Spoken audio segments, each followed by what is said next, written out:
Okay, we are back for the second stream of the day. And today we are doing differential equations modeling via systems. Okay, so we're basically just going to read through this and then we're going to do the problems, and that'll be that.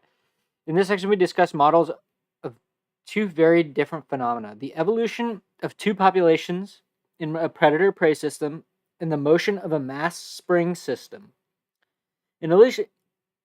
Initially, these models seem quite different, but from the correct point of view, they possess a number of similarities.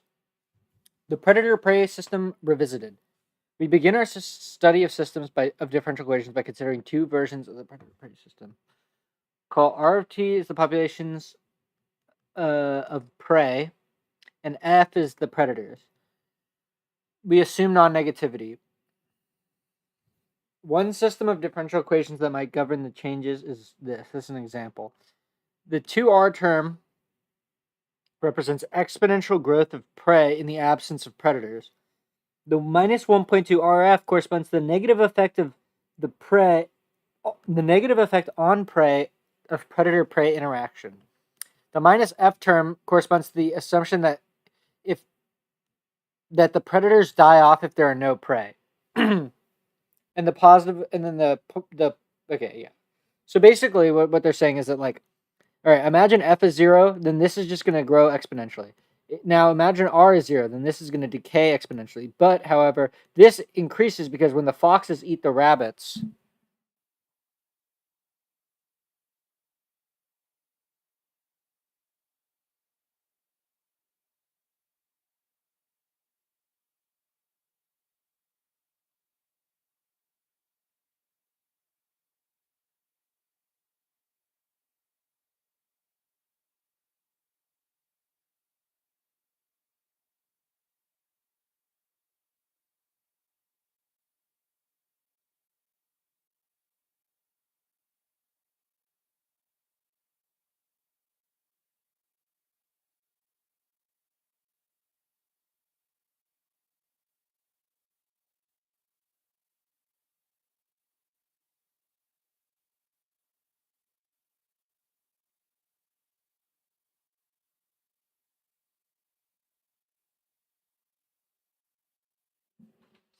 Okay, so equilibrium solutions are generalized to systems where instead of having a single function like y of t, you're going to have, in this case, because there's two very dependent variables, you're going to have a pair of solutions.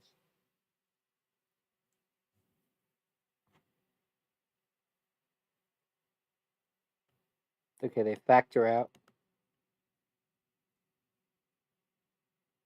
Then they find another pair of equilibrium solutions.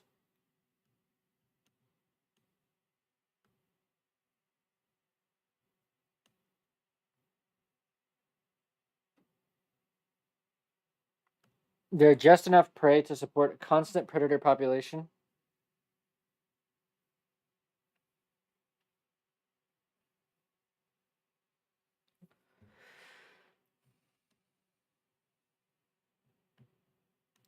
Yeah. That's a real where equilibrium is. There's a. Because in all the other cases. Oh, whatever.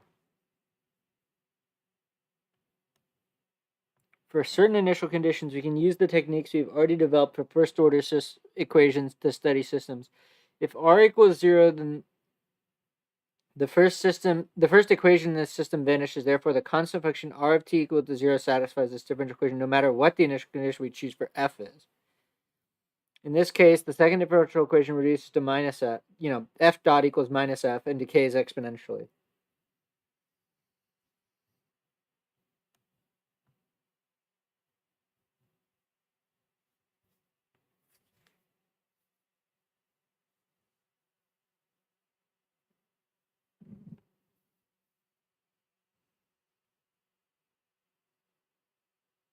Okay. They're just saying the same thing over and over again. Again, these conclusions make sense because there are no predators to control the growth of the prey population.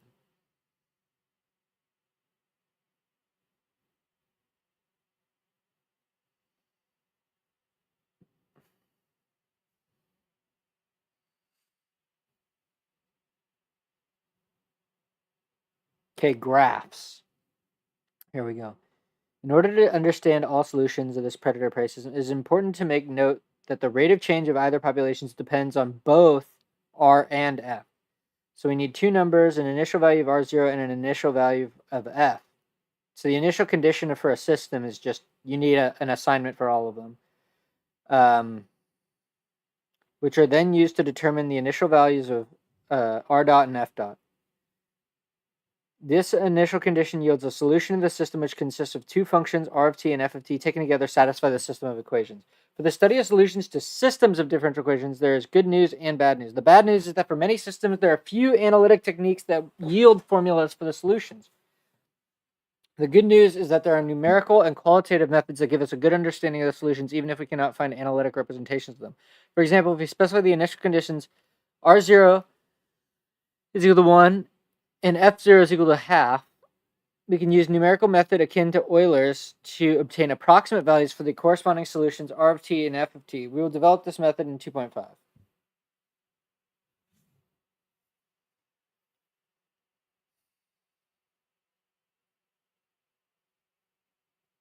Okay, so these solutions are periodic. If we graph on the same set of axes,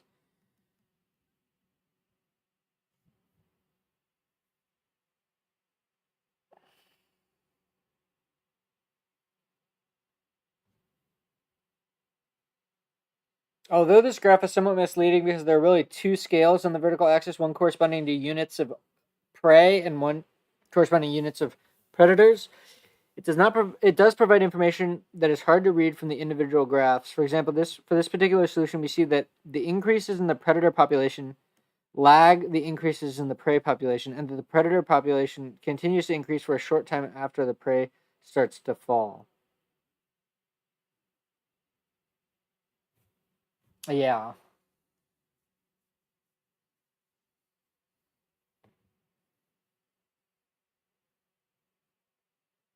So here you can see that the rabbits increase, but as they start to fall,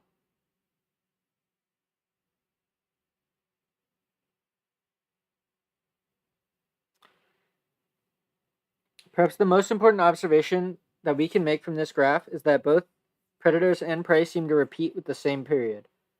Although we could reach the same conclusion by closely studying figures 2.1 and 2.2, the fact is much easier to observe if we plot them on the same pair of axes. Okay, this is another good graph. Phase portrait. There's another way to graph the solution of a system that corresponds to the initial condition R0, F0.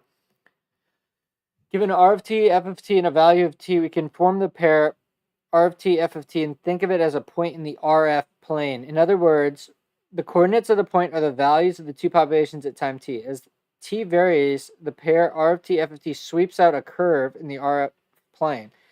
This curve is the solution curve determined by the original initial condition. The coordinates of each point on the curve are the prey and predator populations at the associated time t. And the point R0, F0 that corresponds to the initial condition. Initial point. Okay.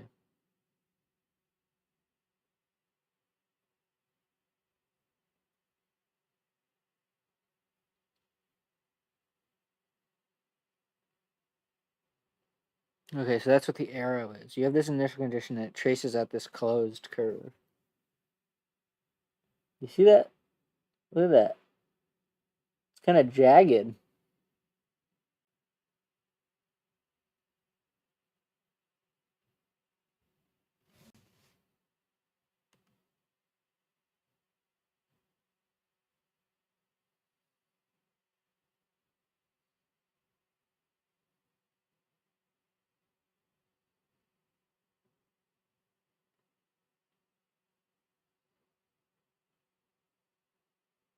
Okay, so the curve moves to the right. The motion implies that the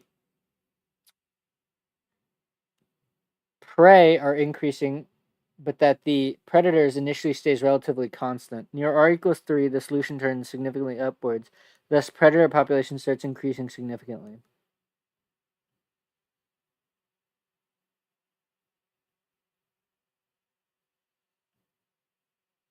The RF plane is called the phase plane. It is analogous to the phase line for an autonomous first order equation, just as the phase line has a point for each value of the dependent variable, but does not explicitly show the corresponding value of time. The phase plane has a point for each ordered pair RF of populations. The dependence of a solution on the independent variable t can only be imagined as a point moving along the solution curve as t evolves. We can plot many solutions curves on the phase plane simultaneously. In figure 2.5, we see the complete phase portrait for our predator-prey system.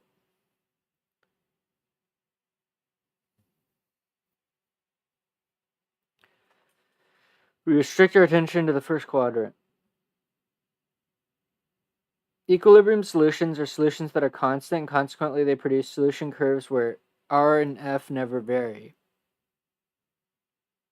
You refer to them as equilibrium points. Just as with the phase line, the equilibrium points in the phase plane are especially important parts of the phase portrait. You usually mark them with the dots.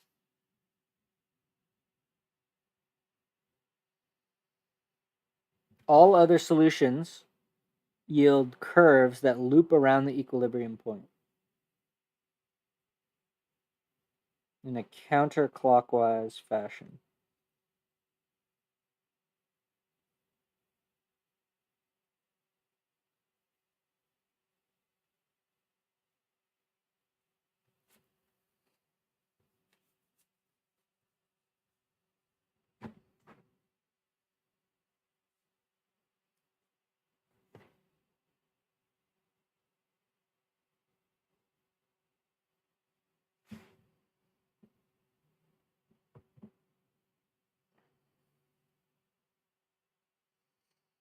Okay.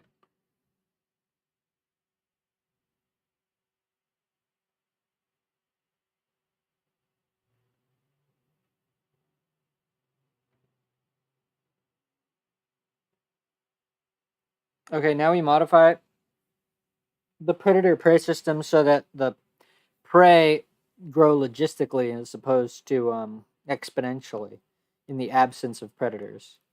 So that's what this logistic part is. In this system, when the predators are not present, the prey population obeys a logistic growth model with a carrying capacity of 2. Once again, with the use of numerical methods, we can see that the behavior of the solution curve and therefore predictions made by this model are quite different from those made by the previous. That's cool.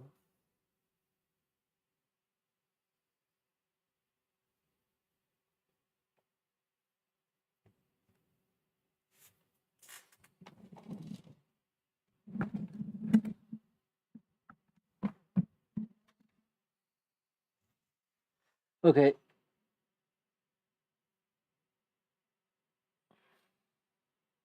Let's find equilibrium solutions for this system. Recall that these solutions occur at RF where the right-hand side of both of the differential equations vanish. As before, RF equal to 0, 0 is one equilibrium solution. There are two others, 2, 0, and this one. As in our first predator-prey model, if there's no prey present, then the predator population declines exponentially. In other words, if R is equal to 0, and R dot equal to 0 for all t. So R of t is equal to 0. So the equation for F dot reduces the familiar exponential decay.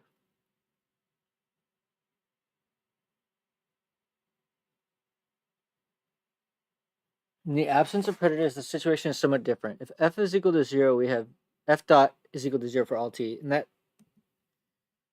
And the equation for R simplifies to the familiar logistic model. Okay, so that's corresponding to this equilibrium point, is that it doesn't. So we have 0, 0, and then F when R is 0 goes to 0. But then we have a sink at R equal to 2.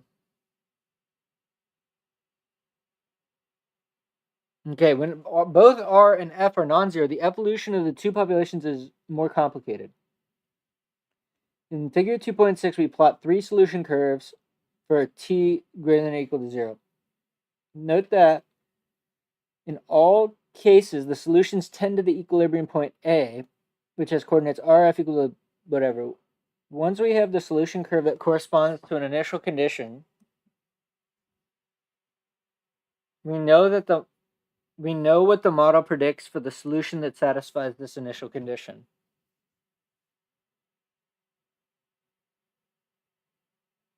We know what the model predicts for the solution that satisfies this initial condition.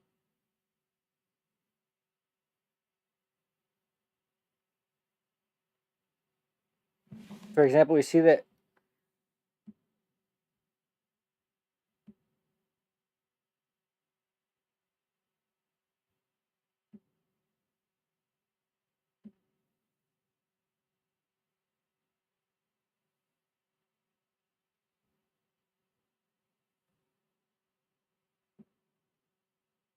they stabilize.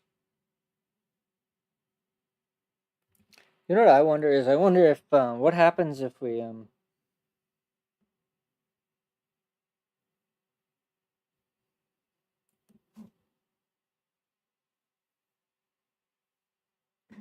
whatever.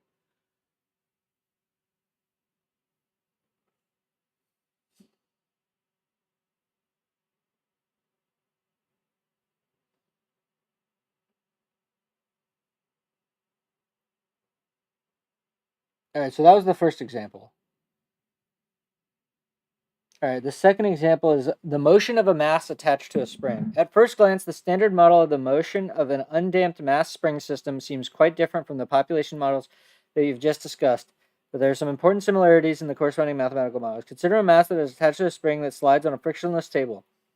We wish to understand its horizontal motion when the spring is stretched or compressed and then released.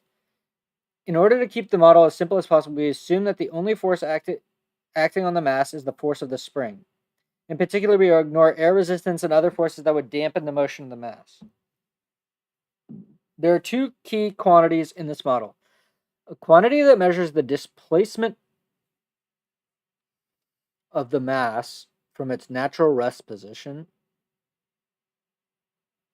and the restoring force on the mass caused by the spring. We wish to determine the position of the mass as a function of time, so we let y of t denote the position of the mass at time t. It is convenient to let y equal to 0 represent the rest position. At the rest position, the spring is neither stretched nor compressed, and it exerts no force on the mass.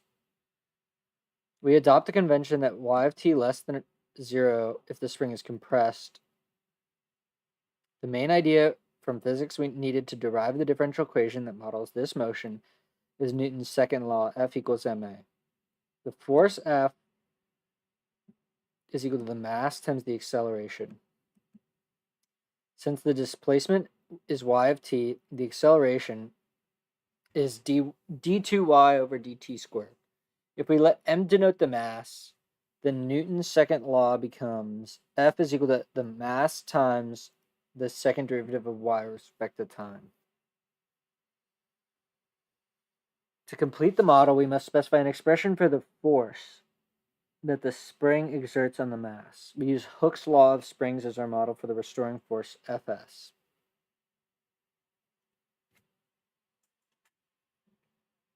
The restoring force exerted by a spring is linearly proportional to the spring's displacement from its rest position.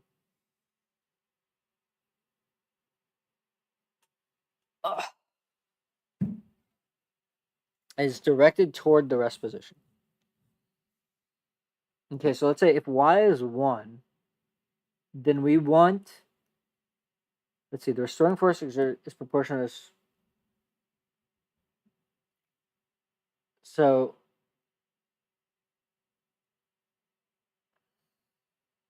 what I'm saying is, like, if y is equal to 1, then the acceleration should be negative, right?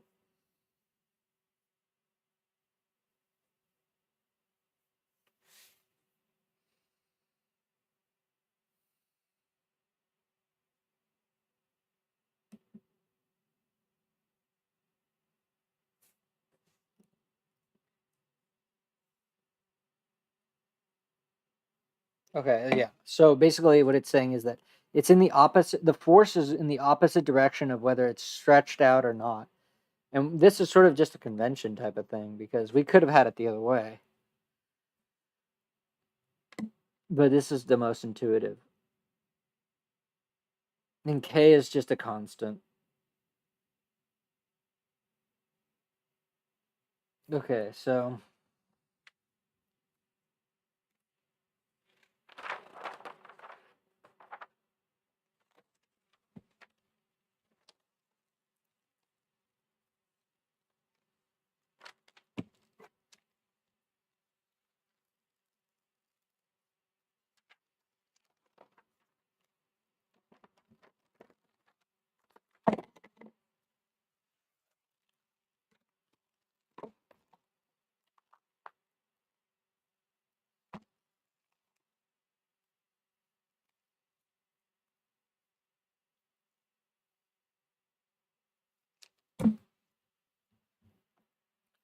right, the this equation is the differential equation, what is often called a simple harmonic oscillator, undamped.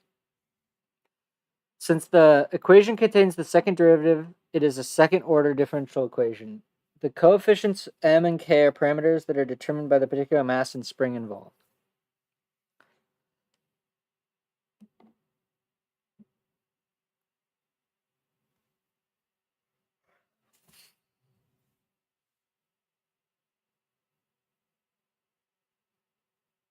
This second order equation seems to have little in common with the first order system of predator prey.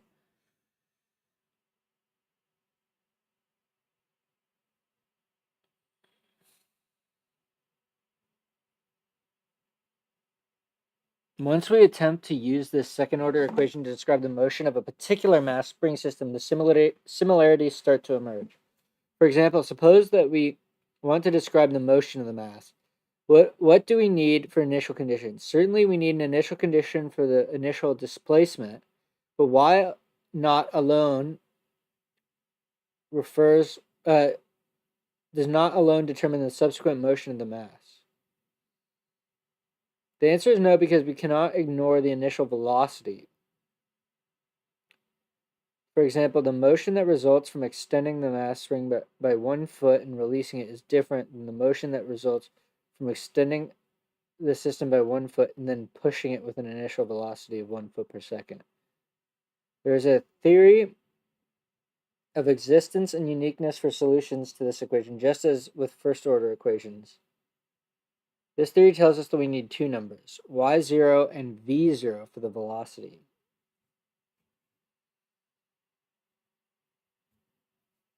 Now that the velocity of the motion has been identified as a key part of the overall picture, we are only one step away from completing the analogy between first order systems such as the predator prey system and the second order equations such as the simple undamped harmonic oscillator.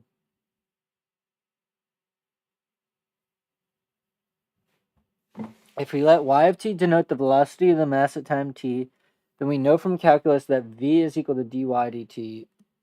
Therefore, the acceleration is the derivative of d. Okay, so they just rewrite it as a two-state system.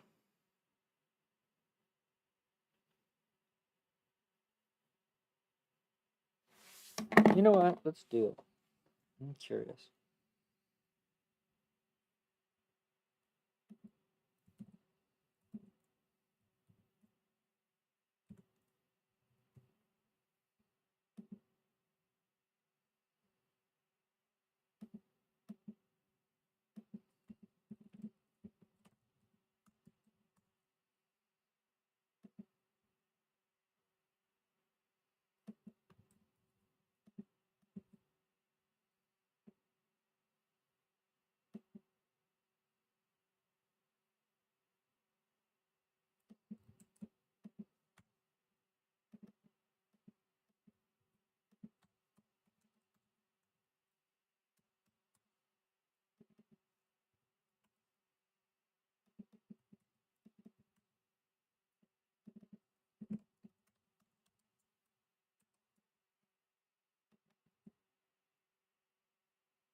Was that the right equation? We have, yeah, that's correct. Okay, so let's just load all the libraries, I guess.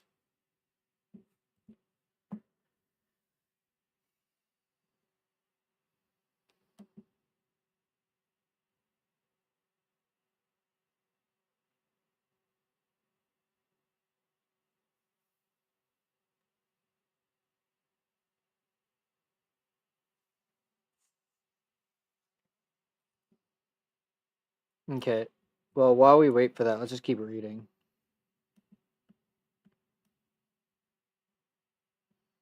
The technique of reducing the order of the system by increasing the number of dependent variables gives us two ways of representing the same model for the motion of the mass.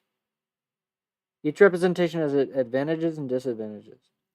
The representation of the mass spring system as a second-order equation involving one variable is more convenient for certain analytic techniques, whereas the representation as a first-order system is much better for numerical and qualitative analysis. Okay. An initial value problem. To demonstrate the connections between these 2 points of view, we consider a very specific initial value problem. Suppose m and k are fixed so that k over m equals 1, then it simplifies to that. In other words, the second derivative of y of t is minus y of t. Cosine and sine come to mind immediately. As we will see in chapter 3, there are many other functions that also satisfy this differential equation. But for the purposes of this discussion, we focus on the initial value problem y of 0, v of 0 is equal to 1, 0. In this case, the function y of t equals cos t satisfies the initial condition because y of 0 equals cos 0 equals 1, and y prime of 0 equals minus sine of 0 equals 0. Okay, that's great and all, but let's see what happens when we actually try to do this thing.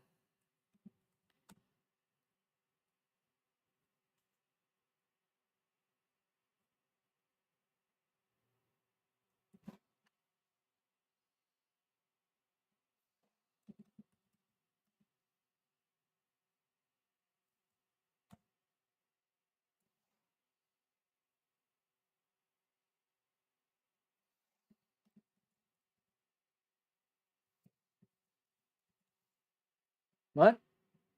I think you have to do this.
Oh, that's so sweet.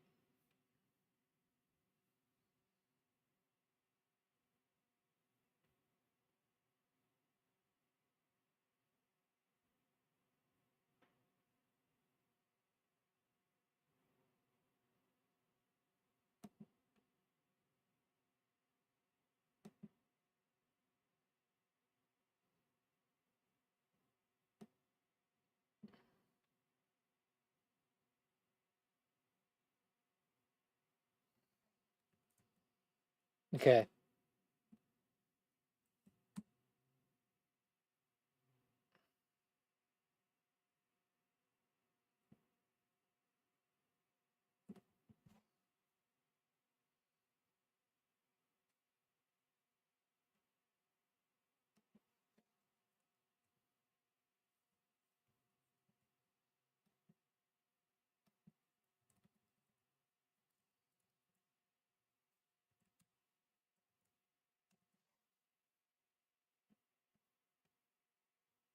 I mean, how is it still this bad? It's just such a joke, dude.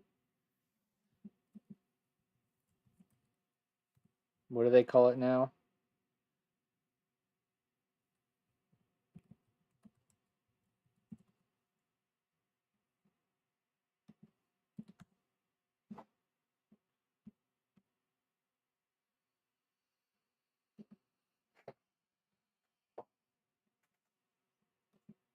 I think what you're supposed to do is sys dot. Oh, no, there's just no if getting. That's so funny. Oh my god. What are you supposed to do? You're supposed to do this? I mean, they just have not thought this through still.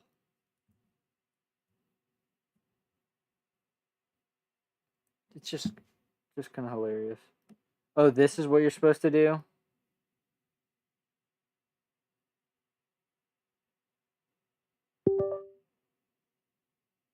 Wait, did something Hello?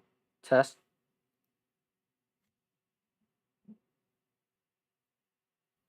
I'm not so sure what just happened. Alright, but we still got audio, so that's fine. Okay, so you're literally supposed to do this.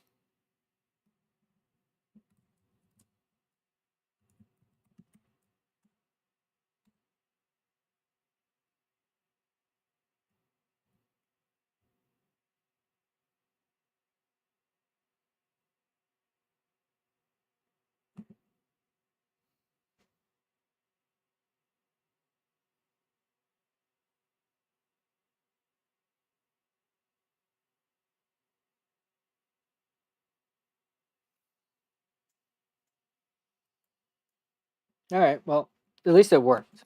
Okay. So let's plot it like this too.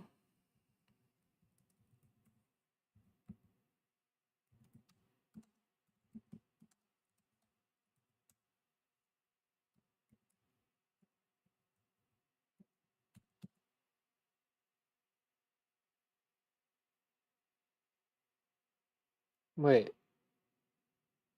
No, wait. How do you get the phase portrait? I thought we did phase portrait.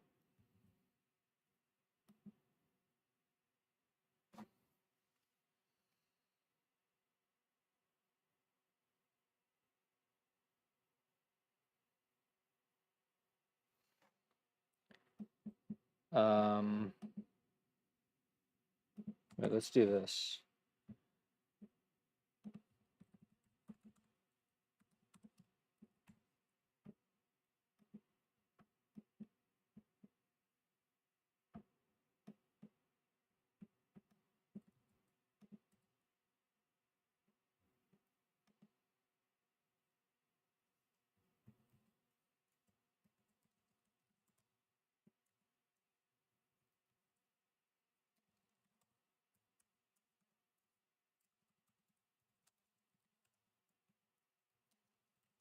I'm almost positive that won't work, but we're gonna do x of t is equal to ax minus b times x times y.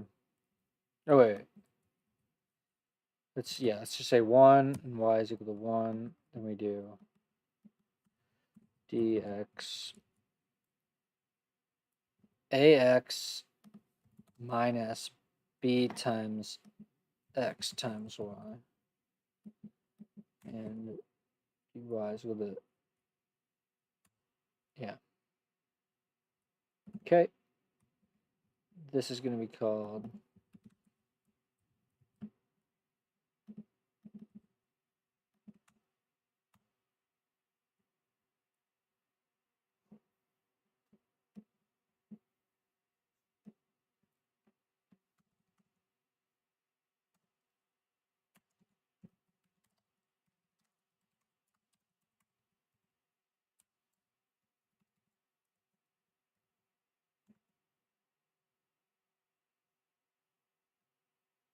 wait, what?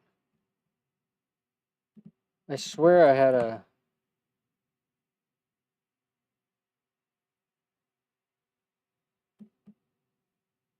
wait. How did I do this? I just did. Hold on. I'm going to look at my other computer.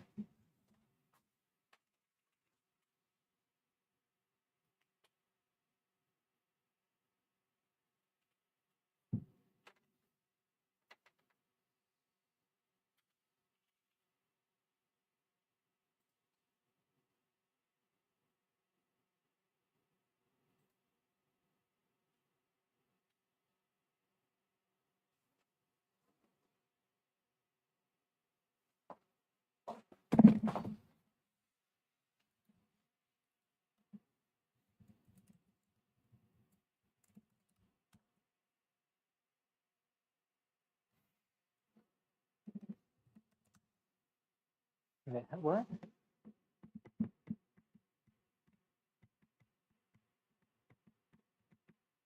Hold on.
What?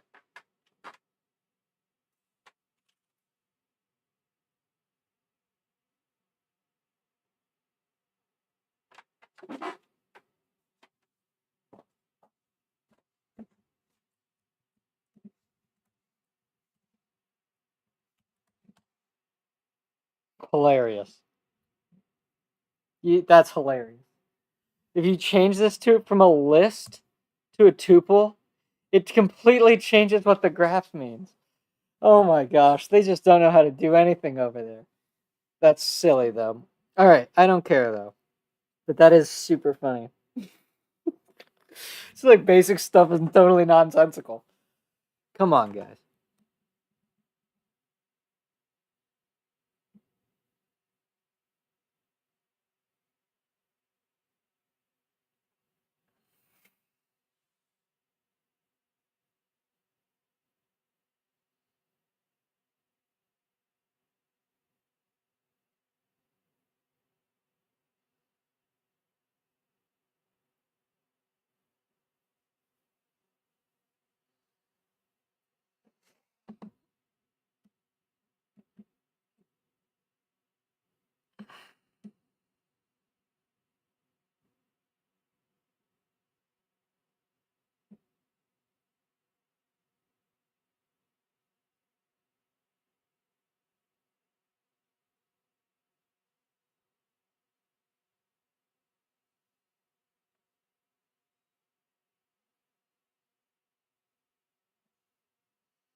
This graph is so cool.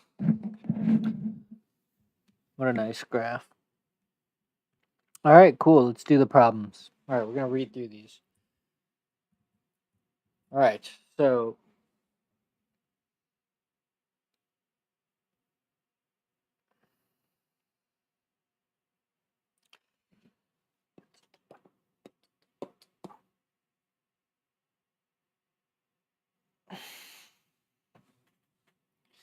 okay.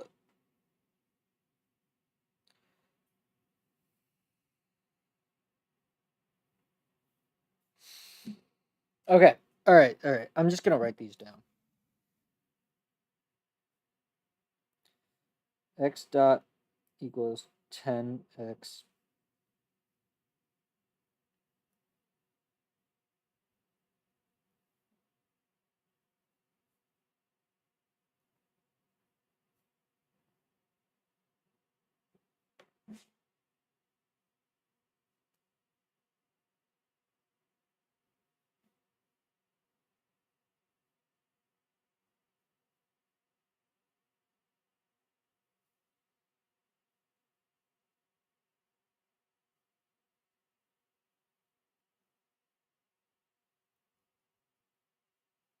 Okay.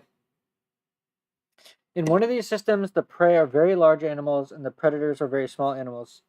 Thus, it takes many predators to eat one prey, but each prey eaten is a tremendous benefit for the predator population. The other has very large predators and very small prey. Okay, so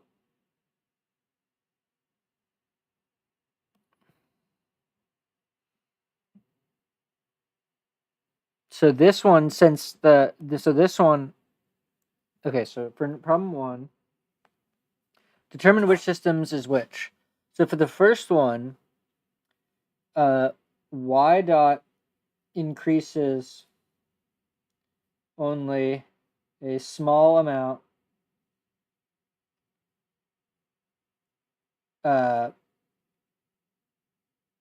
in the interaction term,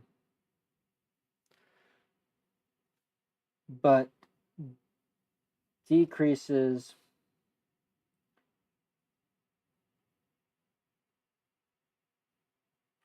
but the interaction term decreases the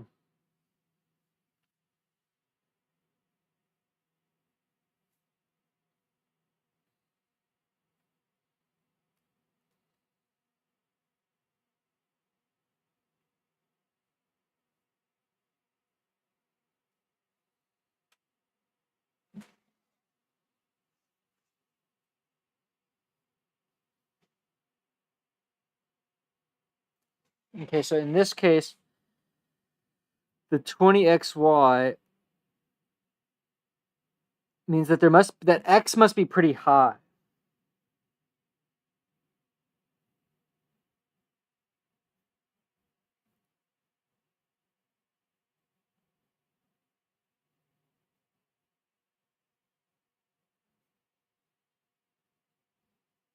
Okay, so the predators are big and the prey are small. And then in I2, it's the other way around. Interaction term causes large change to preds who are small and small change to prey who are big. Okay, find all the equilibrium points. Okay, let's find the equilibrium points. Let's switch over.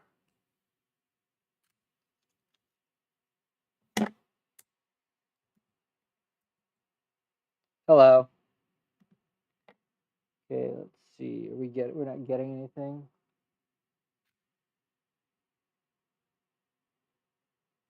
Maybe it's unplugged.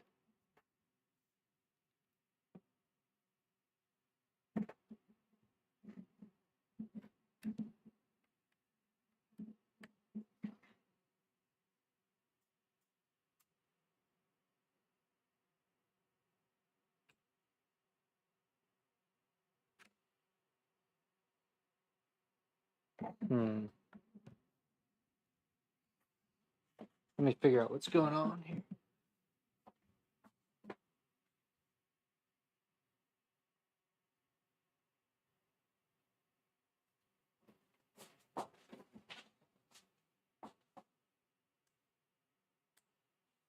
You took the lens cap off it. What is going on here?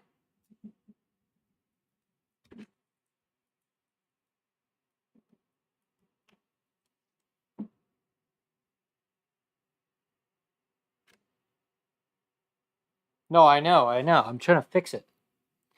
Let me just see if we can do this. There we go. Okay. All right. So, here we go.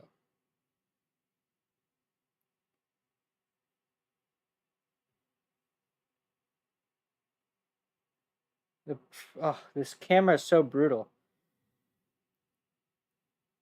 All right, we have to leave it like... Oh, even that's falling down. No, I know, but it falls down. It's so annoying. All right, we're going to have to leave it like... All right, like that. That's what we're going to have to leave it like. That's too not enough, though. All right. That's as good as it's going to get. All right, so find the equilibrium points. Okay, so again, we have this. So we're going to start with this system. I'm going to write it bigger because this is not good enough. So x dot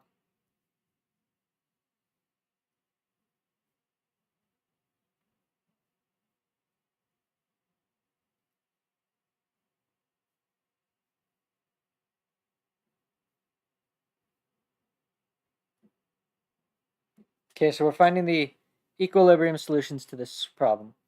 So we note if x is equal to 0, then we're going to have 0 minus 0. And if y is 0, then we have 0 plus 0. So we have x equal to 0, y equal to 0. X of t, y of t is equilibrium solution. Okay, but similarly, let's say that we have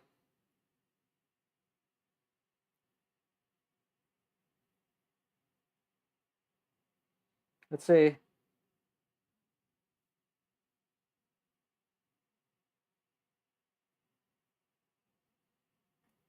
if x equals 10,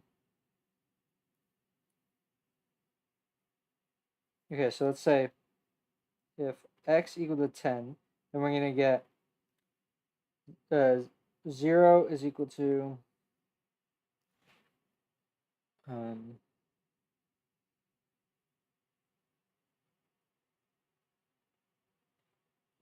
It's going to be 0 minus 20 times 10 times y.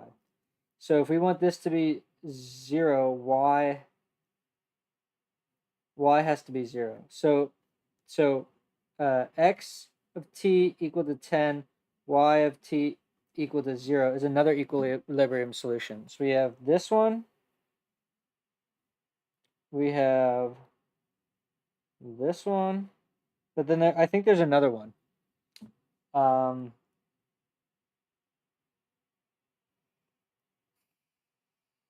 If we have 5y is equal to xy over 20,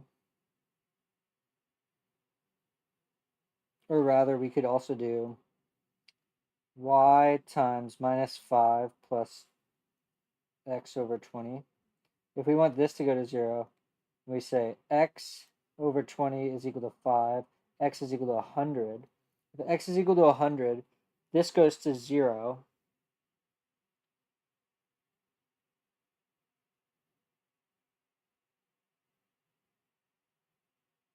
Okay, so if x is 100, then we're going to get 10 times 100 times 1 minus 10. So this is 1,000 times minus 9 minus 20 times 100 y. So this is 2,000. So this is going to be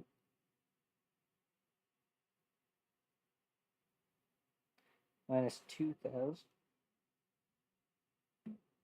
So is equal to 0.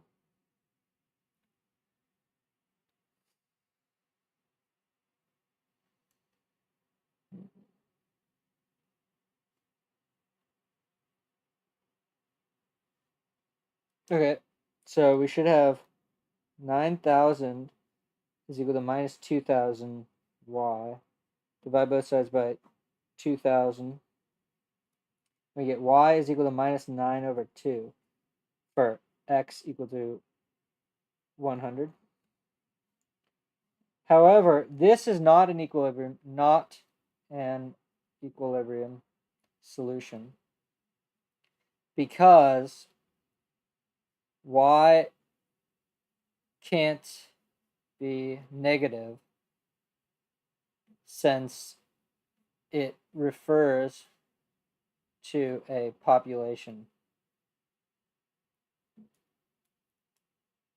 And I really want to zoom in, but the problem is if I touch this at all,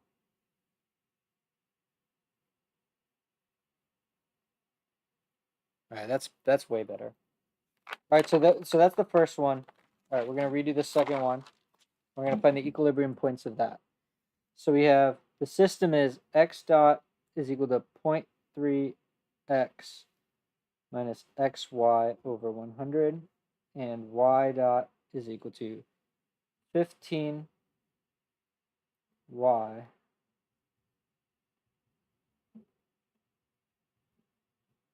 Okay, probably can't see it.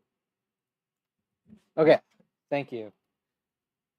All right, so to find the equilibrium solutions, we always test the x equal to 0, y equal to 0. So if x is equal to 0, then this is 0.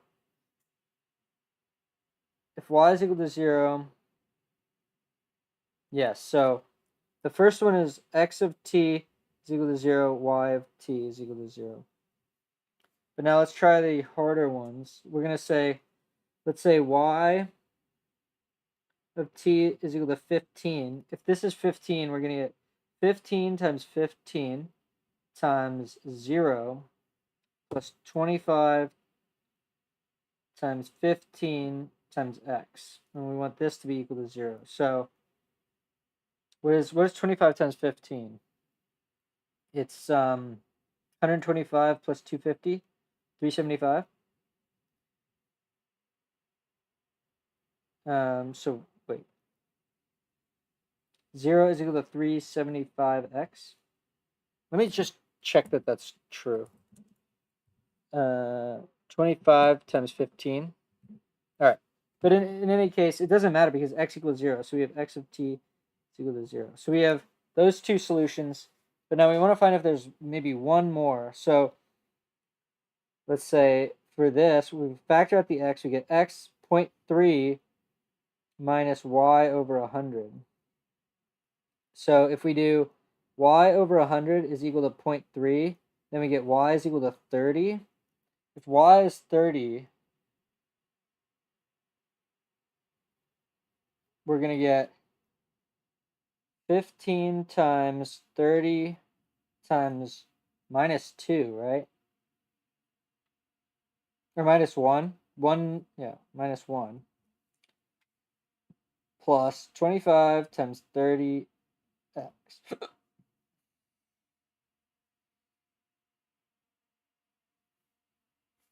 is equal to 0. So this is going to be 450 minus 450. And what is 25 times 30?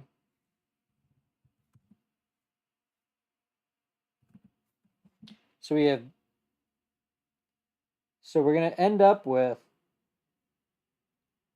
450 is equal to 750. What is this? This is going to be, yeah, 750x.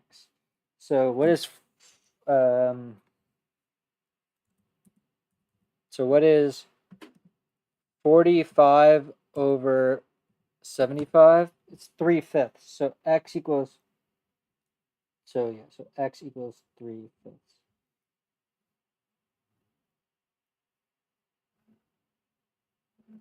I'm just going to double check with ChatGPT, but I'm pretty sure that, yeah. Can I solve the beta gamma function? What is that? Beta gamma function?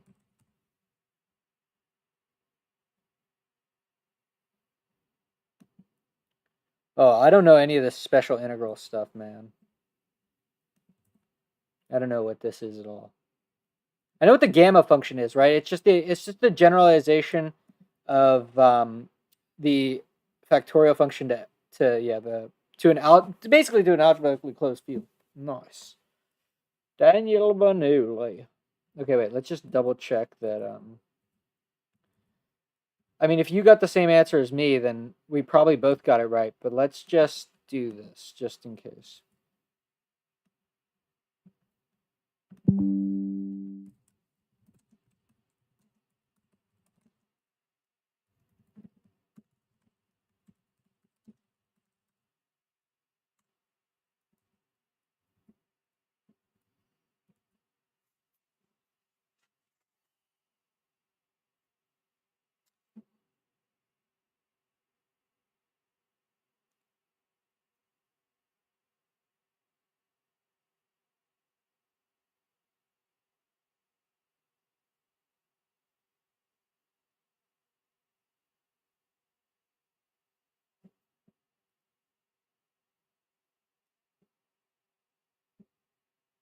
All right, cool.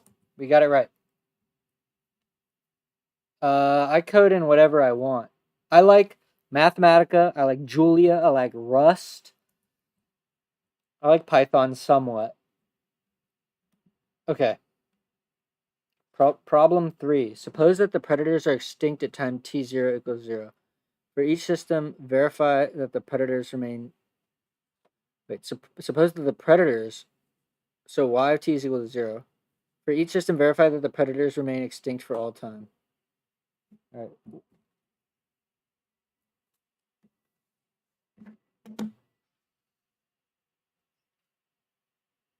All right, so if y is 0, if y of t equals 0, then for both systems, dy y dot is 0, so it stays there. So it stays 0, and um um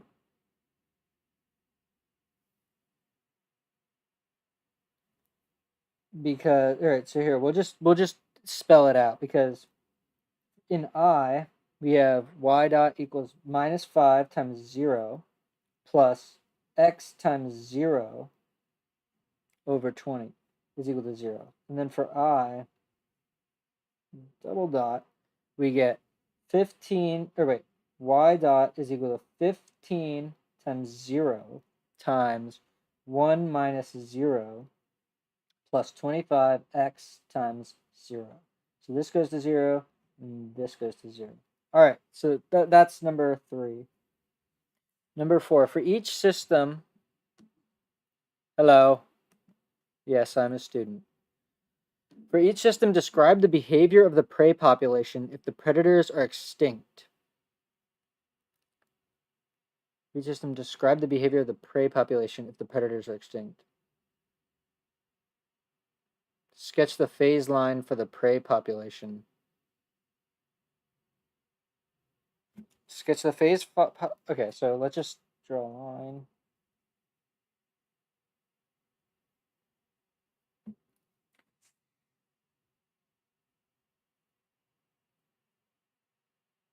Okay, so yo. All right, so we're trying to draw. All right, so this is gonna be for A. This is the first system. So the expression is going to be x dot is equal to 10x times 1 minus x over 10 minus 0, because this is really 20x times 0. So this just goes. So this has two equilibrium solutions. It has x equal to 0 and x equal to 10. So we're going to draw a dot here, a dot here. So this is x equal to 10, x equal to 0.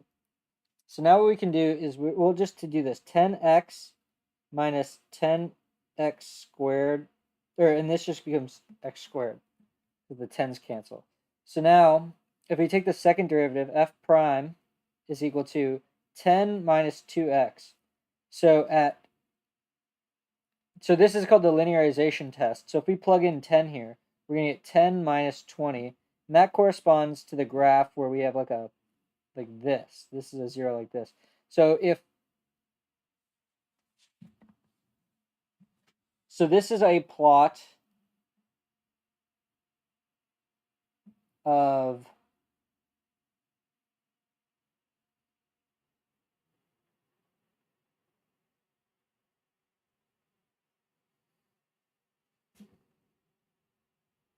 I think this is t, and this is going to be x dot.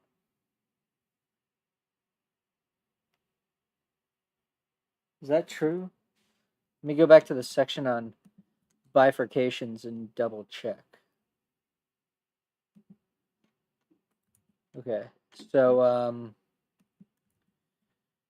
so in bifurcations, let's go to that plot.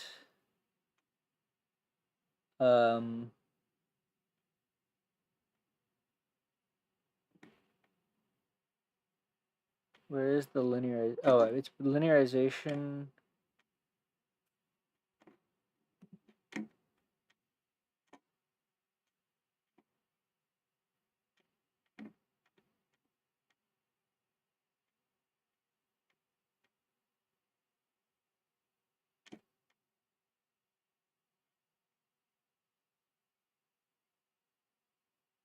Right. Okay, this is what I was trying to say. Where's classification? Oh, here we go. Linearization. Okay, this is the plot that I said. Yeah, so we have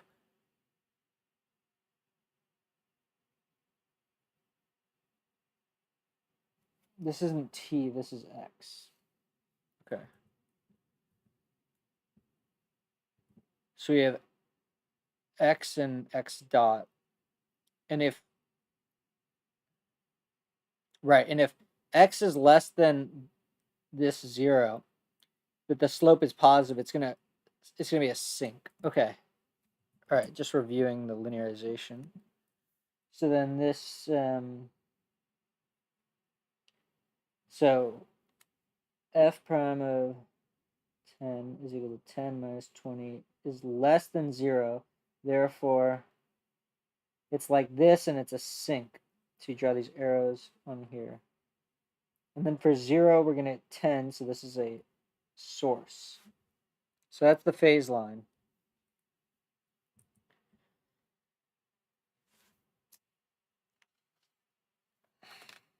So essentially, essentially it's what we already knew. It's like if you plot the solution, this stays constant for all time, but then up here we have something that like goes like this. So solutions kind of go like this. And then from above, they kind of go down like this.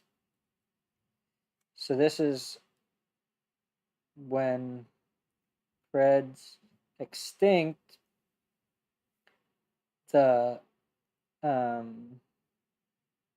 solution for prey looks like this.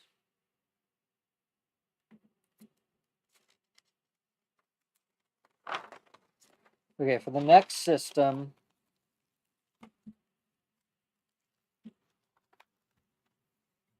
okay, so this is going to be 4B.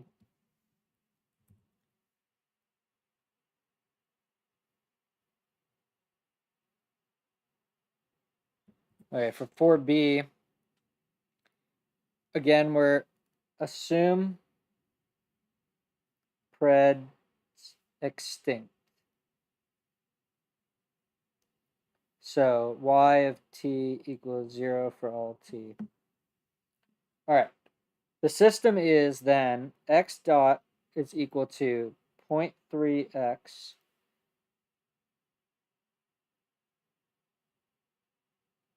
minus xy over 100.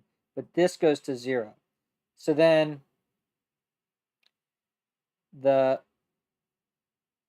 prey will grow exponentially.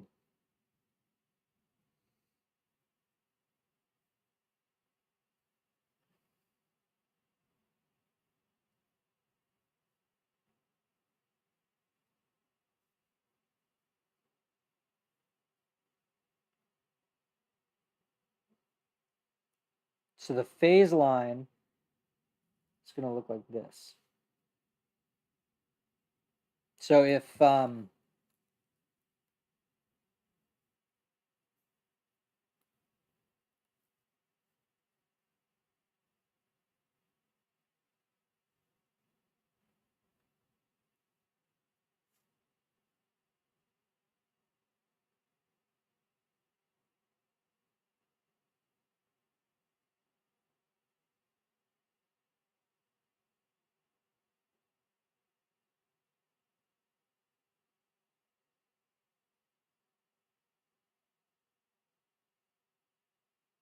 oh, okay. So the fact that it's 0.3 means that it's a source.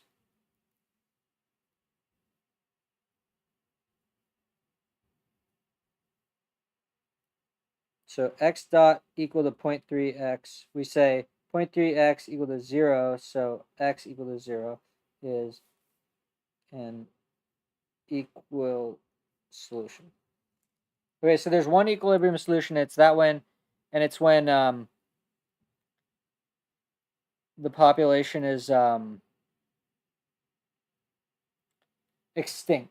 So when the prey is extinct. All right, so that's problem 4. Let's switch back over. What's up, Krish? All right, problem 5. For each system, suppose that the prey are extinct at time t0 equals 0. Verify that the prey remain extinct. Okay, well, we already did that when we found... All right, we don't need to write it down because if the prey are extinct, we have 0 minus 0. So there's nothing that y could do to make this thing not be 0.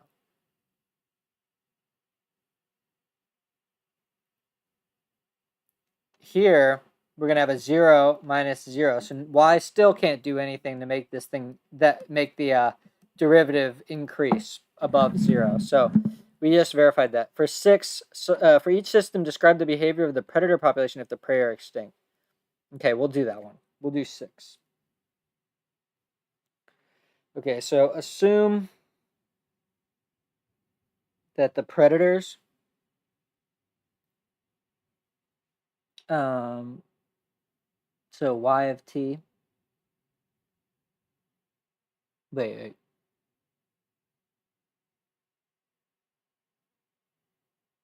Oh no, the prey are 0. X of t. Okay. We say x of t equals 0 for all t. So now we know we just verified that dx dt is 0. So now we just need y dot is going to be equal to minus 5y. This goes to 0. So then we're going to have y of t is equal to c e to the minus 5t decays exponentially. So therefore, and if we do this, we have f prime of x is equal to minus 5 and y of t equal to 0 equilibrium. So our phase line is just going to look like this. Sink.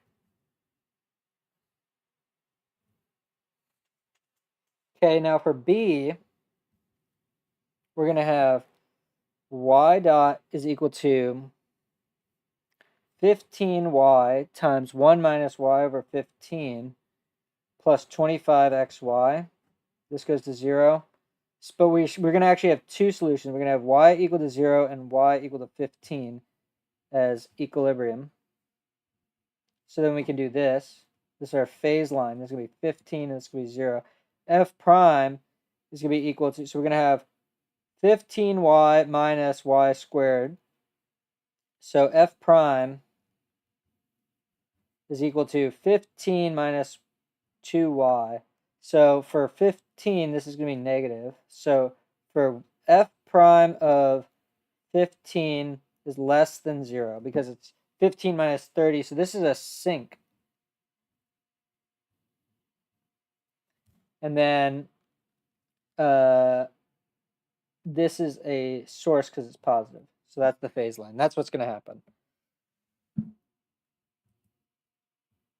What's up? Yes.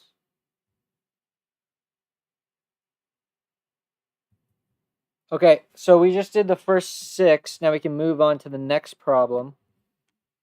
Consider the predator-prey system. This is a computer-generated plot of a solution curve. Describe the fate of the prey.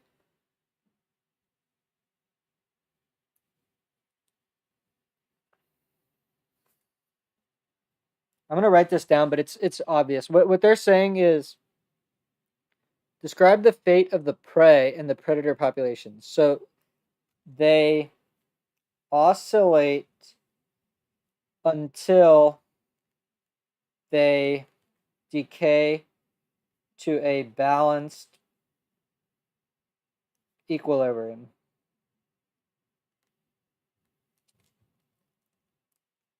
Okay, so that's all we're going to say there.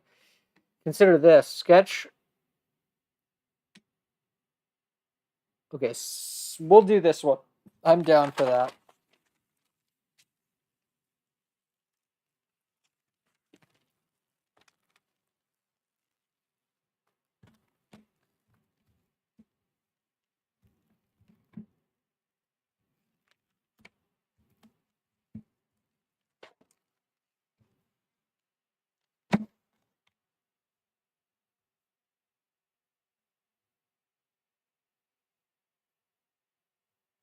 I'm just writing it down.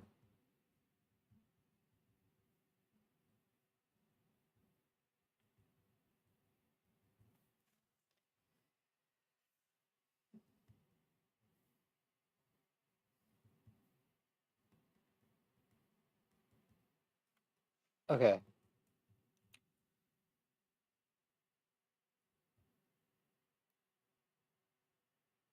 Guys, I barely speak Hindi. You guys gotta speak in English if you want me to read it. All right.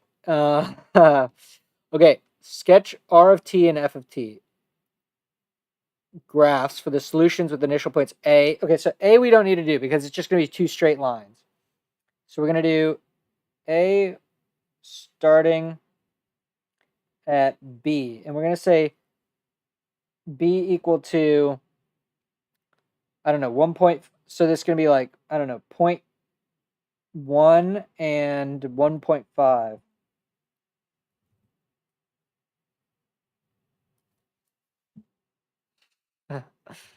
Okay, so we need to sketch R of t. This is gonna be, so wait, am I on the right? Okay, R of t is up here and t. So we're going to start at, so this is R and this is F. So, well, I'm not in India right now. So it's like a normal time of the day for me. I'm in America.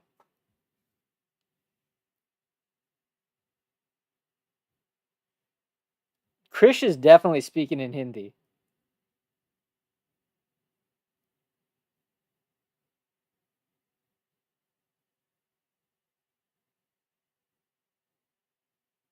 Okay. Oh, it's Marathi? Oh. I guess the word for no is the same then. Okay. Um okay, wait. Let's think about this. So what B is going to do for R is the population of R is going to start really low and it stays low and then it starts to go up and then it kind of comes back down and then it like levels off. And then for f of t, what f of t does is starts high and it kind of sharply goes down,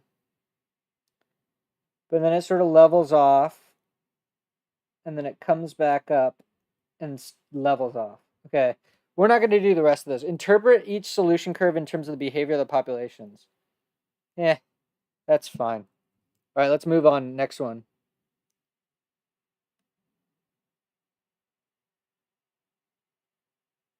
I don't know Marathi either. Okay, all right. Exercises 9 through 14 refer to the predator-prey and the modified predator-prey systems discussed in the text. How would you modify these systems to include the effect of hunting the... Oh, we did this one. Okay, so basically, hunting the prey, you're just going to subtract alpha from here and subtract alpha from here. So we already did that one. How would you modify these systems to include the effect of hunting the predators at a rate proportional to the number? So you would do minus alpha times f. Minus alpha times f. Suppose the predators discovered a second unlimited source of food, but they still prefer to eat prey when they catch them. Okay, so what I would do for these is I would say that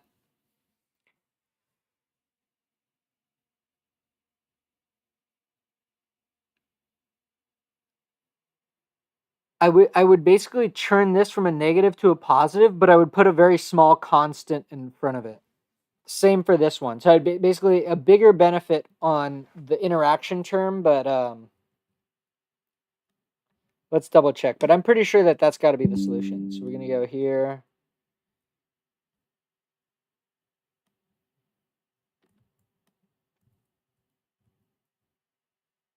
I missed a minus. Wait, what? Wait, which one did I do? Wait, previous sum is wrong. Hold on.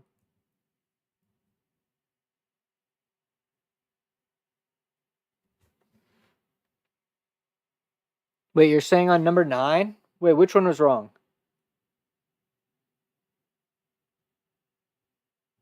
Oh, wait, Chris, you said, I don't know. Let's just see what the answer is here, though.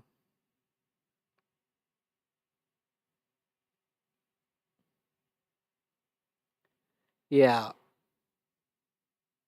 Oh, well, that's interesting. I mean, if you had minus f plus mf,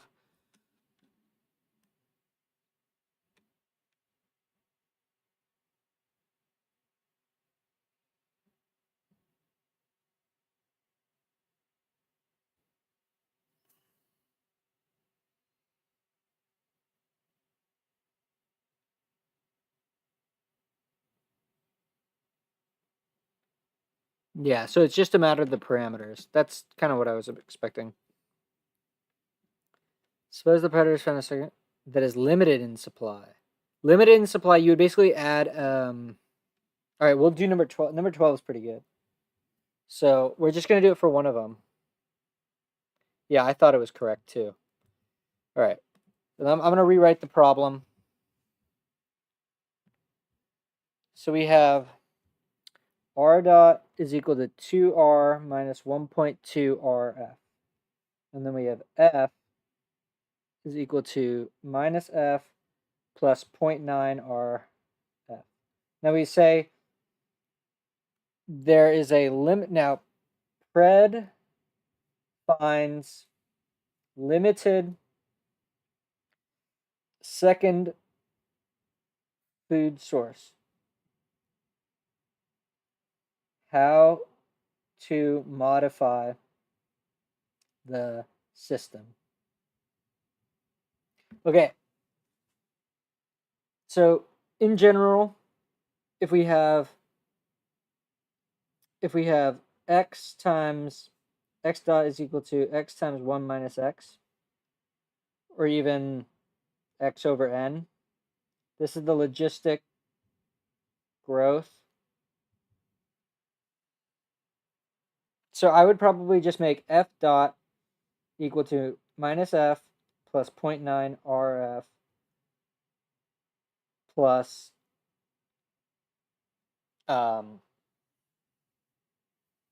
f times 1 minus f over n. I think there's probably a parameter missing in here. I wonder if you'd also get rid of this.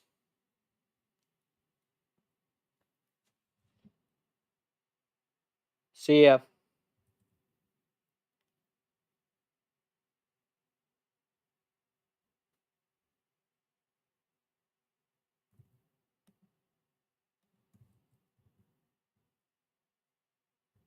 See ya, Chris. Yeah, I got a lot of work to do.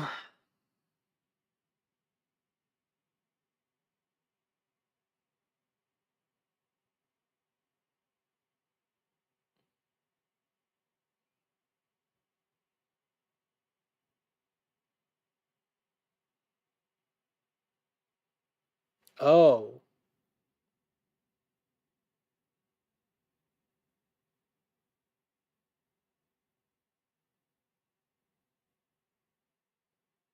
Oh, well, so, yeah, I guess you could also consider.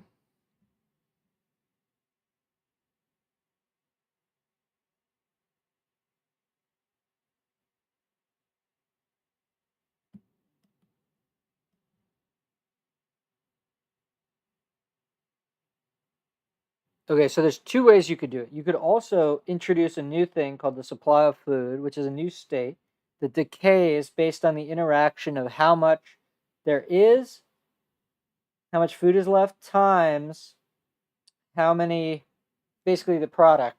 So a little, okay, you could do this, and then instead of this, you make it some alpha times SF. So it's like another term. But then this is going to decay. But alternatively, you could have, or S dot is equal to R times S 1 minus S over K. So this replenishes. And then this stays the same.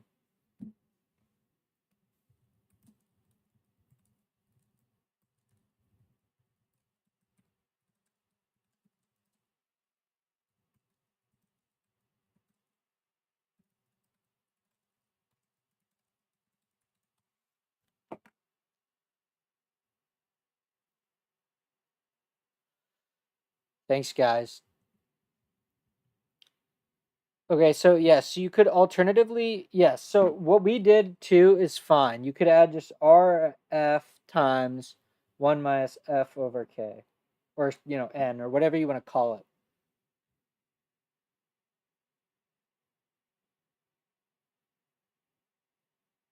This way you've given predators an extra bounded growth channel without adding a new state variable. Okay, so because that's what I think that they wanted you to do. All right, let's move on to problem 13. Suppose predators migrate to an area. Wait, I need some water. Hold on. Suppose predators.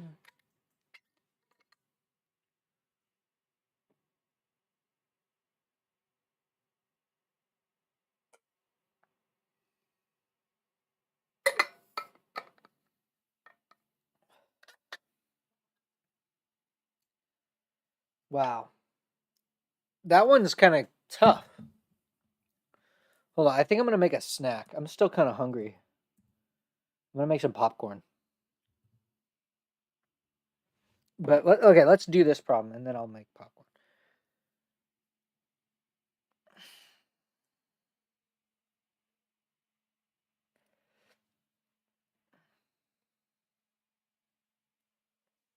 How would I modify this system?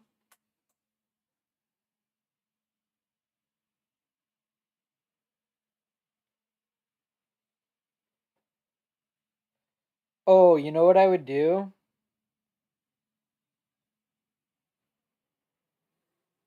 Okay, I know what I would do. All right, let's write it down. So suppose, okay, so for number 13, if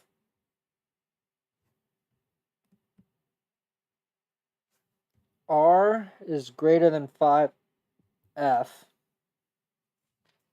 then we want dr dt greater than 0, or at least to be higher, or at least to be higher. So that means that for R dot, and what do we have? Wait.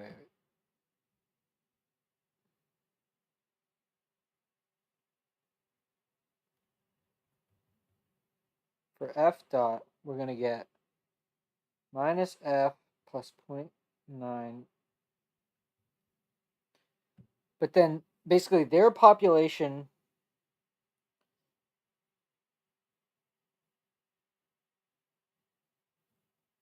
ooh. Okay, their population needs to go up if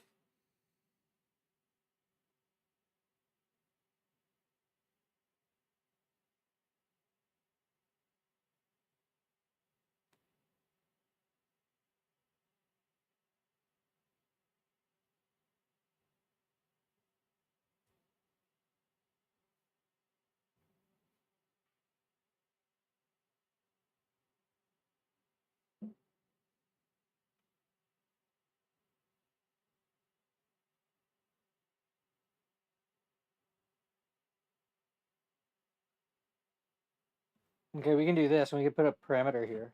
All right, that's what I'm saying. You add this term.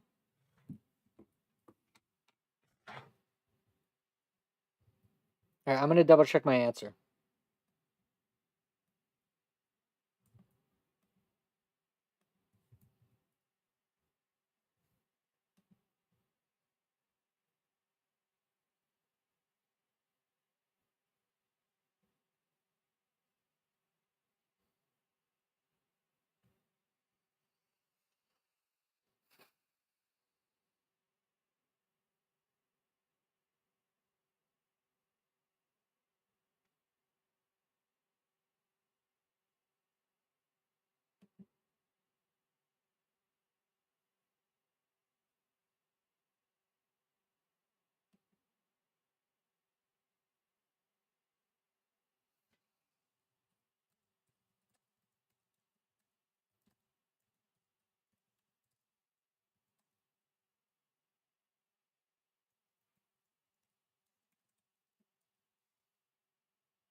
Wait, 5F? Wait, I think I read this wrong.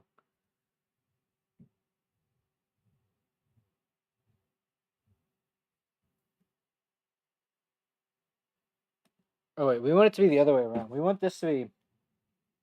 Wait.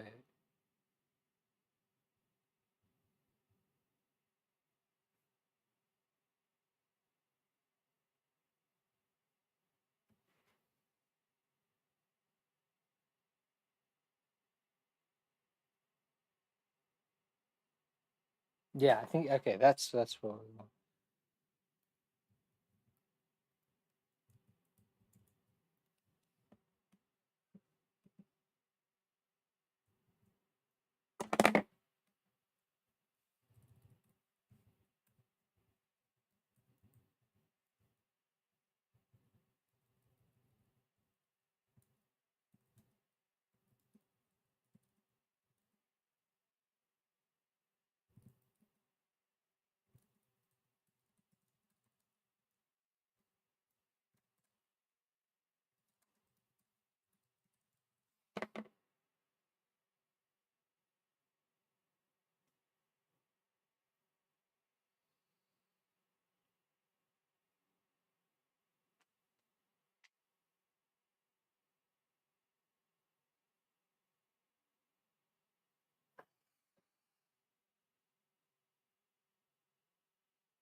This is that simple linear migration feedback term.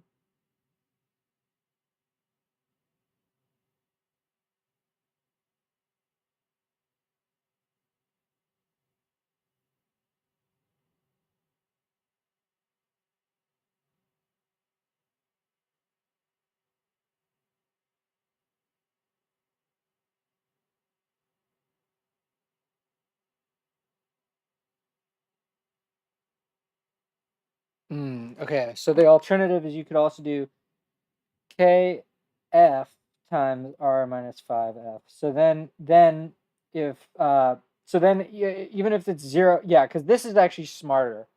That's smarter. It's funny how this is so logical. All right, 14. Suppose that prey move out of an area at a rate proportional to the number of predators.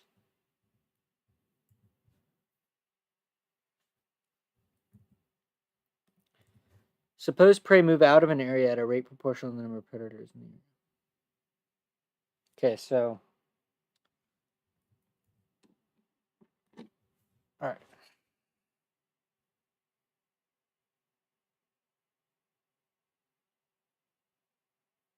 I would just add R dot is equal to 2R minus 1.2 RF minus alpha F.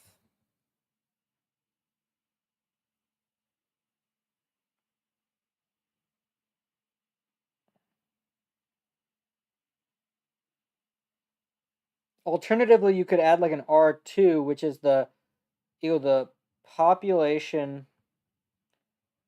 of species R in location 2. You could also do that. And then, devise an expression for that.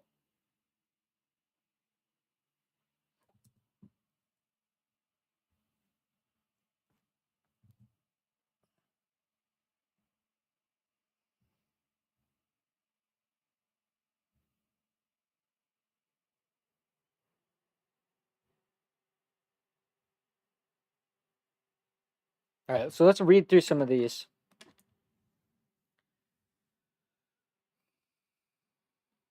So 15, we knew one of these systems refer to lethargic.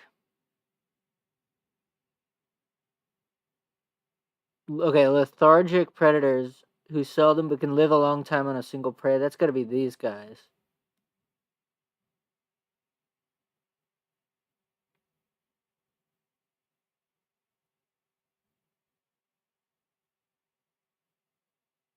Yeah. Okay, we did it. So these guys need a lot of food, otherwise they die.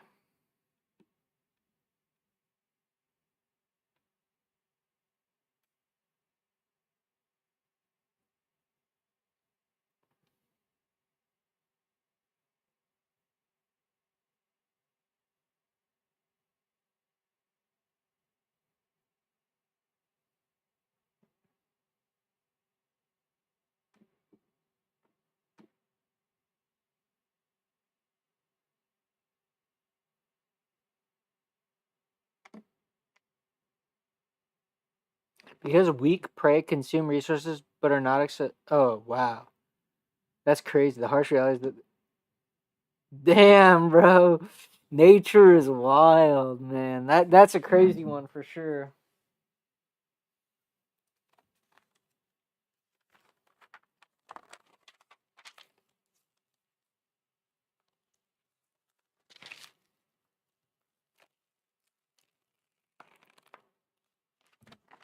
Let's see how many problems are in this section before we.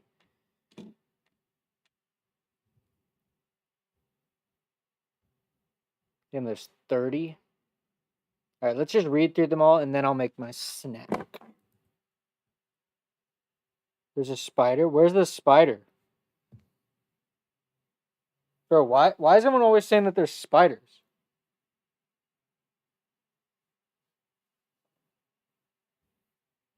You did the AP Calc exam. How was it? That's great. Oh, on your desk. Lol.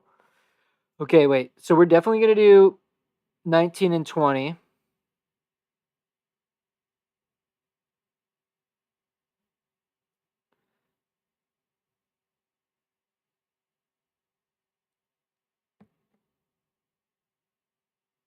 Wait, a mass weighing 12 pounds. Ooh, okay, we're gonna definitely do 19, 20, 21.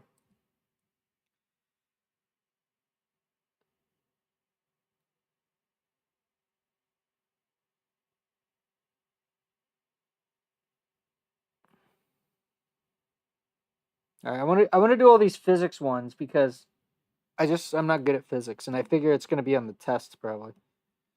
Do the springs have an Do the springs in an extra firm mattress have a large spring constant or a small spring constant? Okay, we'll do that one. That should be pretty easy. I'm pretty sure. Let me think about that.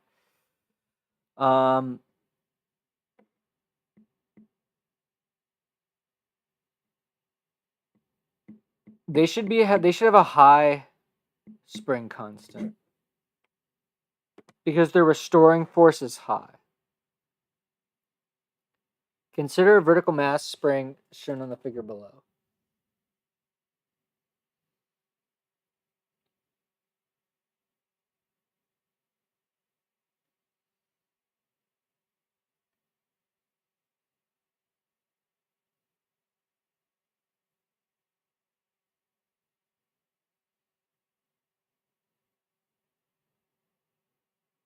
Formulate two different but related second-order differential equations that describe the motion of the mass. For one equation, let position y1 of t be measured from the point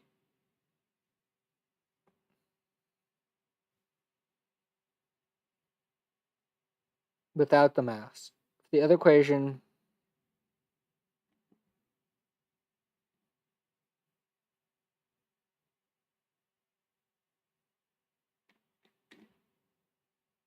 ooh, okay, this is a good problem. This is going to be the hardest one, I think, that we do. Nice. Given a system, given a solution. All right, so we're going to do that one, but that one's going to be brutal. It just seems hard. Okay. 25 through 30 refer to a situation in which models similar to predator-prey populations. Suppose A and B represent two substances that combine to form a new substance C. Chemists would write the reaction like that. Suppose we have a container with a solution containing low concentrations of substances A and B.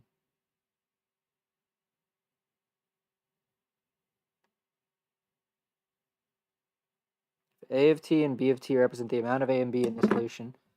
Then the chance that a molecule of A is close to the molecule is proportional to the product. Hence, the rate of reaction of A and B to form C is proportional to AB. Suppose C precipitates out of the solution as soon as it's formed, and the solution is always kept well mixed.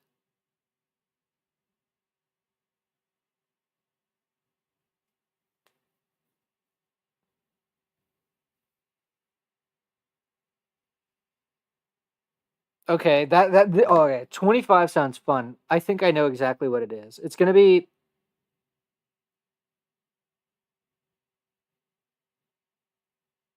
okay. I know. I think I know how to write it. Write a system of differential. We did that. Design an experiment you performed to determine an approximate value for the parameters of your system you developed.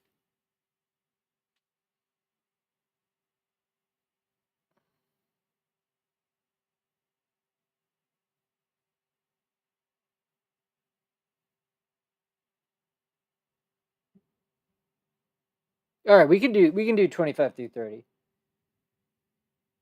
I haven't like grinded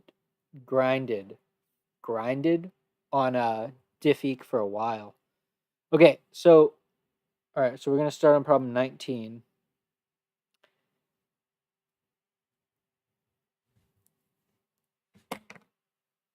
But I need to go get a snack.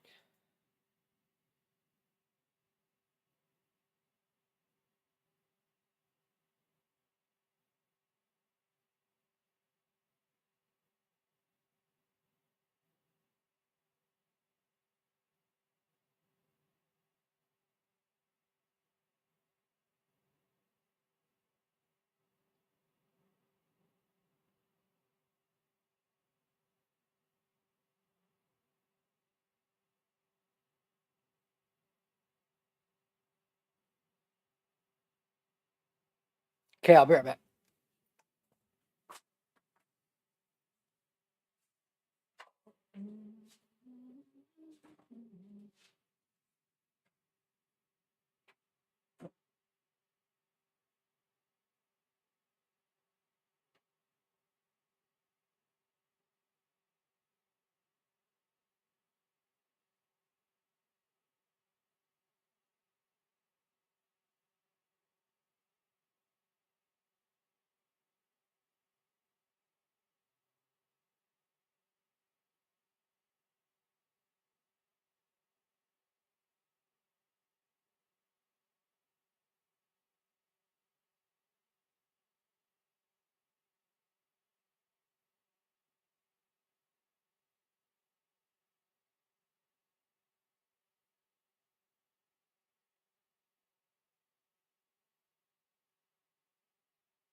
Okay, sorry, that took me longer than I wanted it to. Okay, all right. Let's do this thing. What are we doing? We're doing problem 19.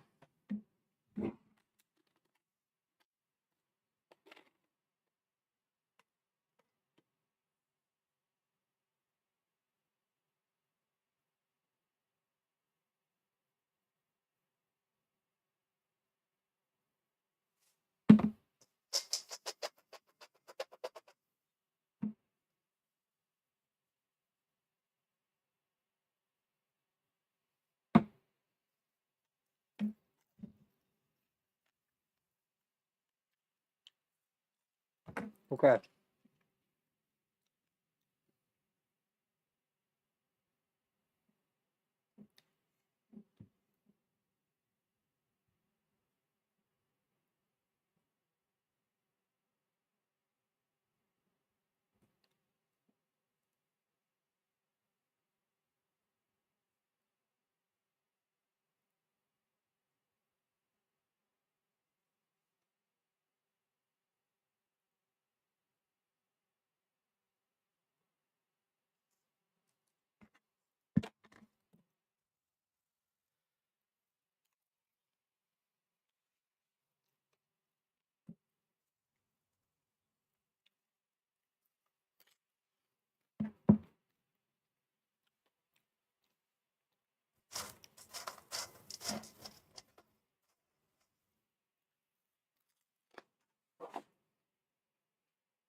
Okay.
I don't know what that means. What initial condition? I have no idea.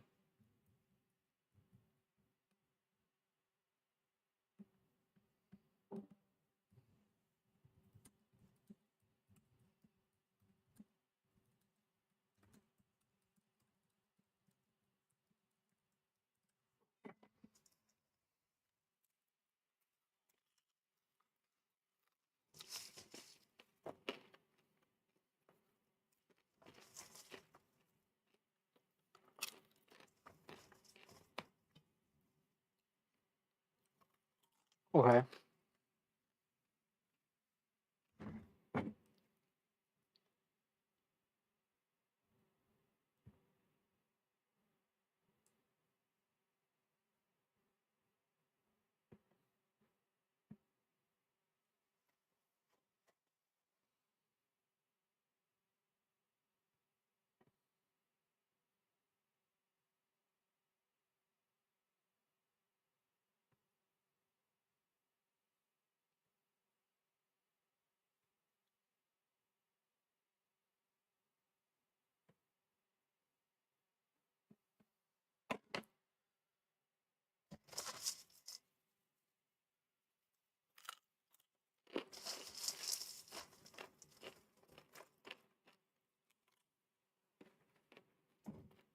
Okay, yeah, that was obvious. I don't know why I missed that. That was obvious. Kind of a flub. Okay, problem. All right, part C. Okay, part C.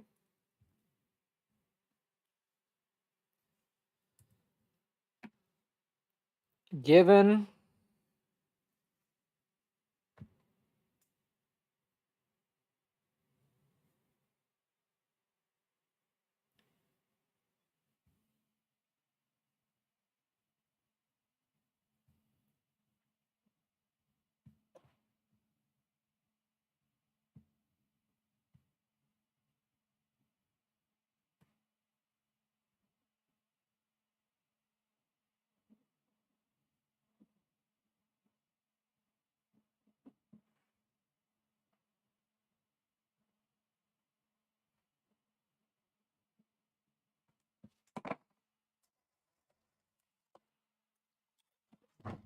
oh wait, oh that's the wrong problem.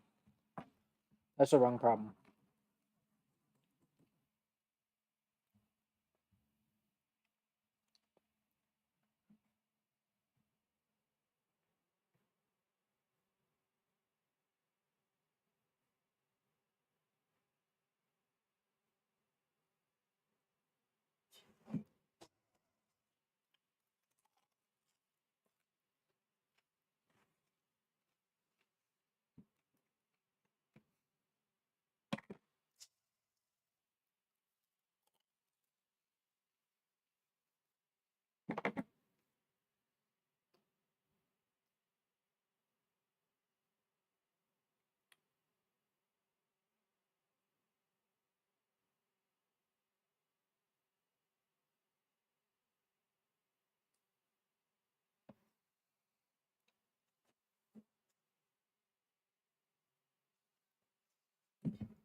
Oh, wait, what?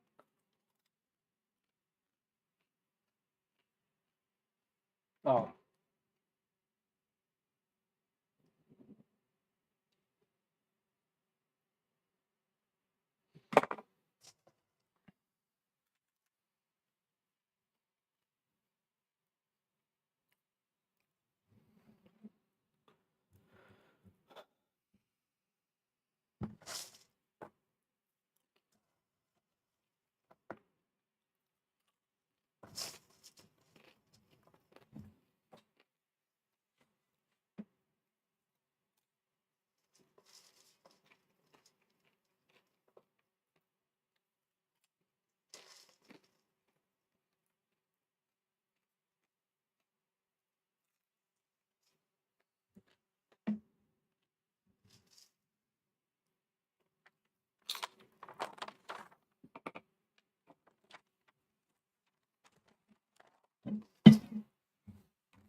That's pretty cool.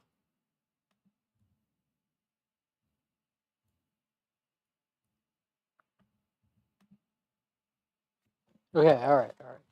Problem 21.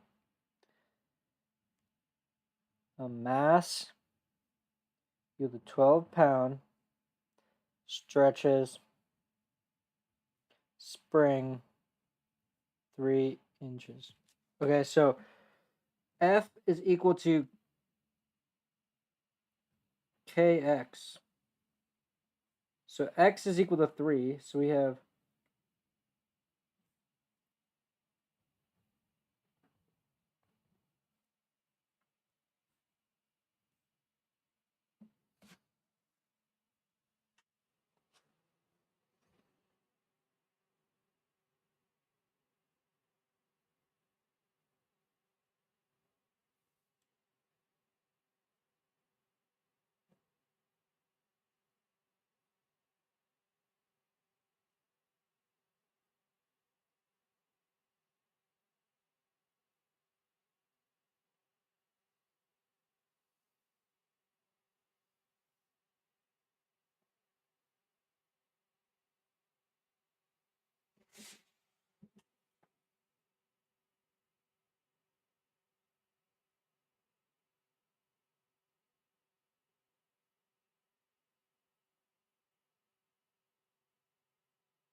So what is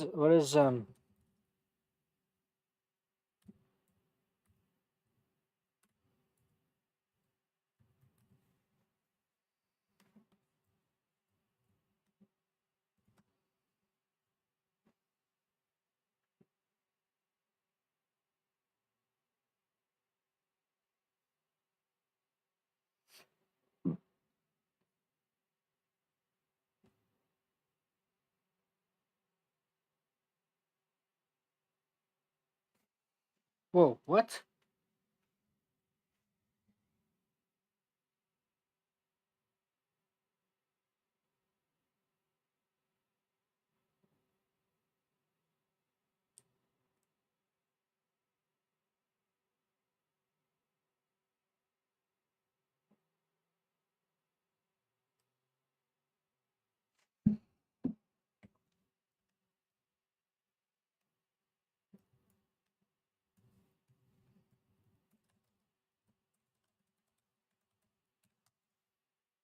What are the spring constant units?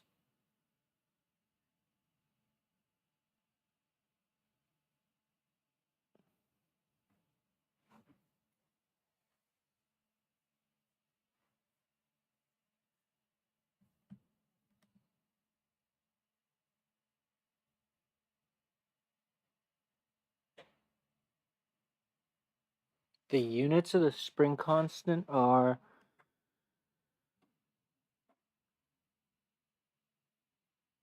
newtons per meter or pounds per inch. Oh, it's probably just 4. Probably did it wrong. Okay, so this is all crap.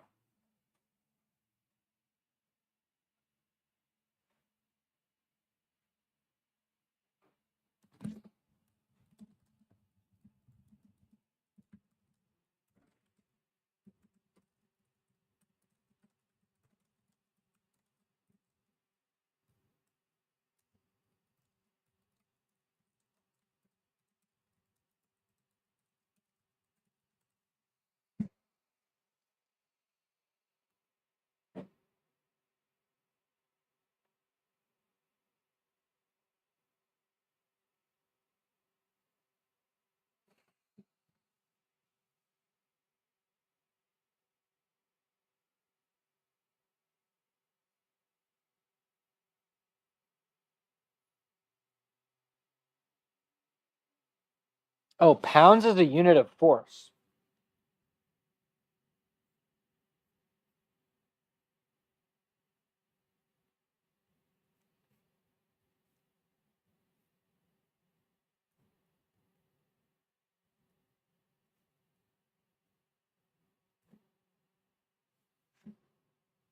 Okay, there we go. So that's that.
Wait, what?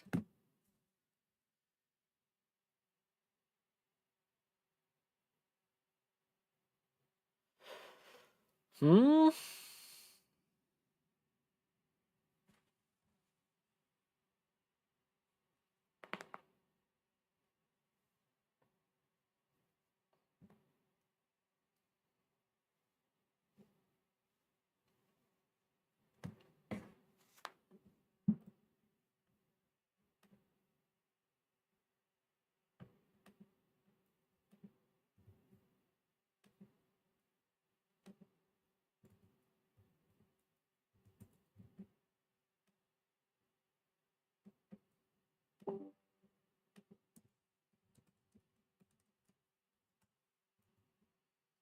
Okay, so I don't understand what they mean. Using the result of exercise 20. Find the solution.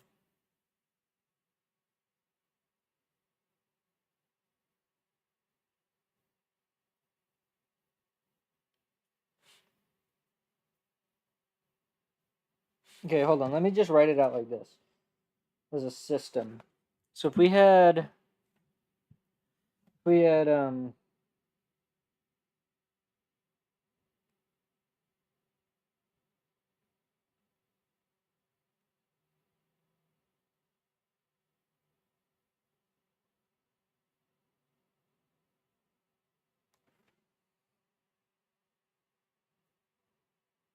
is it, minus 1/4?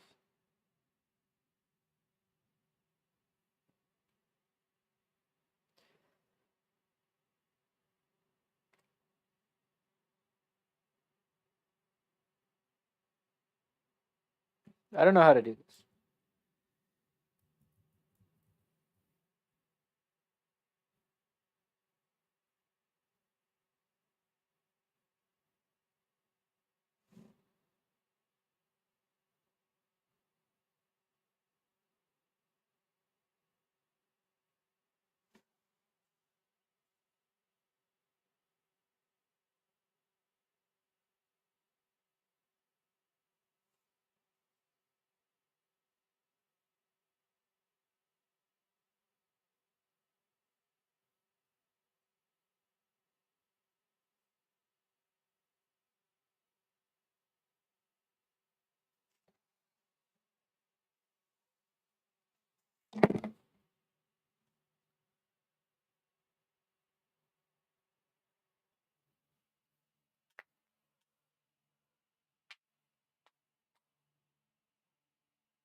Holy hell.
Okay.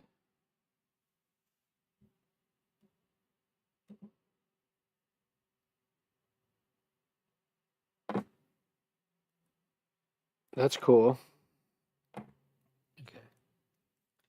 Let's just go into 23. All right, 23 is... Here, I'll just switch over. All right, problem 23 is, do springs in an extra firm mattress have a large spring content or a small spring content? I'm going to say large. Because the force...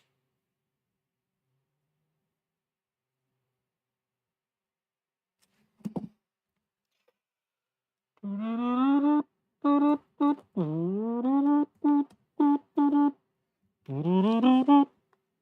right, it's high. I'm saying larger spring constant. That's what I said.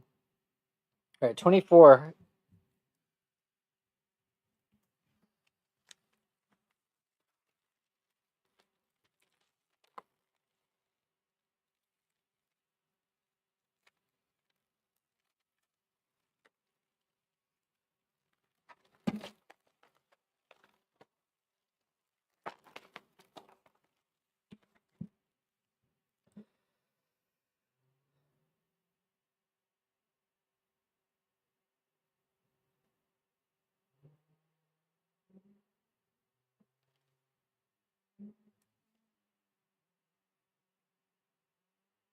Let's skip 24. Let's just do 25. So 25 is going to be A. Okay, so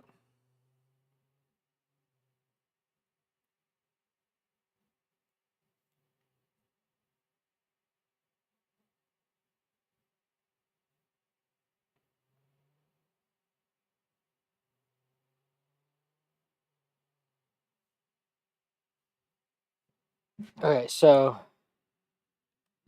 okay. So all right, 25 is refer to we have this chemical reaction. Okay? And we want to make a system of differential equations. dB dt is equal to minus K AB. Okay? But then dC, so it precipitates out. So it's going to be KAB minus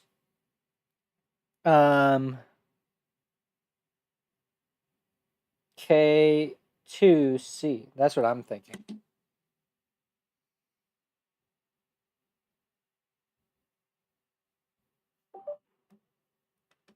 Oh shoot, did we lose something? Oh, dude.